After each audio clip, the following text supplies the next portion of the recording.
Steve, so obviously writing for games is different from other media. How do you? Somebody's going on. How do you tell a story in a game? I mean, well, a LARP isn't about a single character. Of course, it's about 70 people, 70 main characters, who are at the same time subsidiary characters in somebody else's story. I mean, for those, those who read the Vlad Tolstoy novels, Stephen Bruce's stories, Vlad says to Kragar, "Go find this," and 3 chapters later, Kragar reappears and says, "Here it is." But when you do that in a LARP, Kragar has to have a mechanism within the game. He's still his own main character of his story, so he has to go out and have the mechanism within the game to somehow find this information or accomplish whatever it is Vlad just told him to do, and come back. Of course, you may then run afoul of somebody else and not make it, but it's all within the structure of the game. So a lot of ways, the story of the game reveals itself as the game is being created. And I think I said before, part of what happens at the beginning is we kind of talk a lot about what the game should be, and we try to develop a gestalt of what this world feels like. And that story comes out of that. And I'll say that in what frankly is one of the worst games I ever wrote, I won't even mention the name of it, I didn't do that. I didn't holding to this one vision, but allowed some elements to come in that I didn't entirely feel comfortable with, but at the same time, I was trying to be a kinder, gentler game master and encourage people to be more involved and do more things. But what we ended up with was a game that was very fragmented, and where because of that fragmentation, the story was very fragmented, and the different parts of the game didn't hang together. It's very much the case that as a creative team, whether you're doing a LARP, a computer game, it doesn't matter. If your creative team hasn't agreed on a vision of the game that they all have internalized, even though everyone's going to have a slightly different perspective, but you have to have a core that everyone buys into. And if you do that, your game will reflect it. And if your vision is fragmented, your game will reflect it. Daniel, you've been brought on a lot of projects on how many different types of, what are game writers responsible for? What types of writing? Well, it's different every time. I do a lot from helping create the original core IP to building out how just the structure of the game is going to go, designing levels, all the way down, sometimes all the way down to the granular level of setting triggers and showing where things need to be set.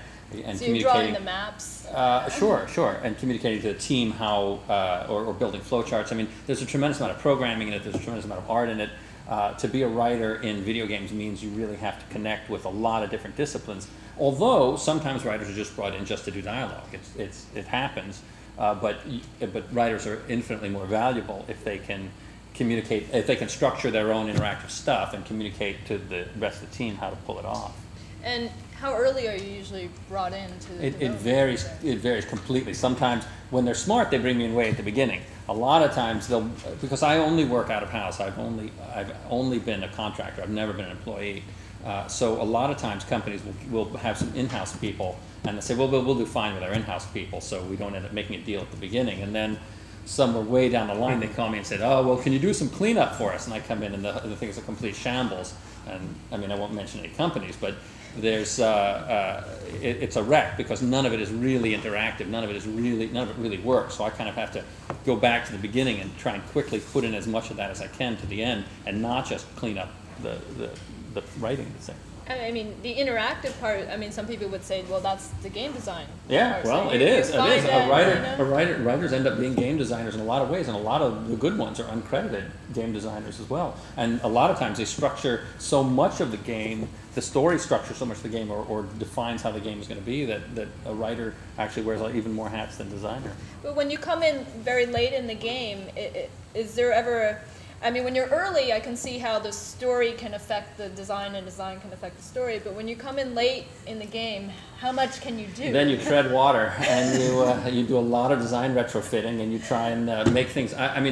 I've sometimes taken a scene that's already been that's not just been storyboarded, but I mean it's been built by in animation, but the dialogue is terrible and doesn't move the story forward. And I completely it's like Woody Allen made a movie where he took an old Japanese movie, Tiger Lily. yeah, Tiger Lily, and he did completely new dialogue, and it sometimes feels like that because sometimes you have to fit so tightly to what's already been done and still make it good. So it's a crazy way to work. It's much better to come at the beginning, because if you come at the beginning, like on Lord of the Rings Online, I can give design directives to the whole team. You know, I could say something like, and then this gets back to what you were saying. Yeah, I can but say, you were powerful, I think. well, As the token consultant. sometimes. Again, I have more power in negativity than in positive. I could say that can't happen, and people jump and run out of the room screaming and terrified, and they do whatever I say. But if I were to come in and say, well, what if you tried to approach it this way? That was much harder. But one of the things that worked is, I would say, here's a couple of critical things that are very important to Tolkien. And can we find ways to manifest them, not just in the story, but in the way the game actually plays, what the player will feel. Because the player's going to feel the way the game plays more than they'll feel the story. It's a little-known secret of writing. A lot of people go through a game and can't tell you the story later. They flip past it. They flip past the cutscenes. They haven't read any of it. But they feel that they're bunny hopping and shooting people. And they feel what happens. They don't necessarily feel a game the way you feel a movie. So in Lord of the Rings Online, or in all the Lord of the Rings games, one thing I tried to communicate is fellowship. Fellowship was of vital importance to Tolkien, who had all kinds of family losses when he was very young, and when he was in war, he had loss after loss after loss. And building a fellowship to him was of such core importance in his own life, and that it became unbelievably important in the book. There is no Lord of the Rings without a sense of fellowship, without a sense of what people together can do that they can't do apart, and what they mean to each other. So I said, can we find a way to put this in the game? Can we find a way that all the players can kind of, when they work together, it's more than the average MMO, and we tried all kinds of systems. We tried, one player will throw down like a card, and another player will throw another type of card, and how can we make this happen? And in the end, the system that survived does have some far distant emanation of this idea that people need to work together. And in some ways, I think it works really nicely. But that's the importance of coming in early to actually try and get back on topic desperately. When you do come in early, you can kind of impart that to the team, and then that the team's wisdom and the team's intelligence kind of get you to places that a writer couldn't have gotten in the first place.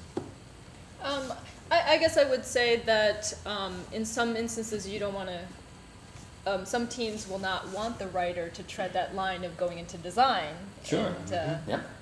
Well, be a writer. It's important. I don't want to go on too much, but if you make it worth their while, you have to show them how it's to their advantage to work with you. You have to make their job easier. It's working as a contractor where you're not guaranteed work beyond any particular point.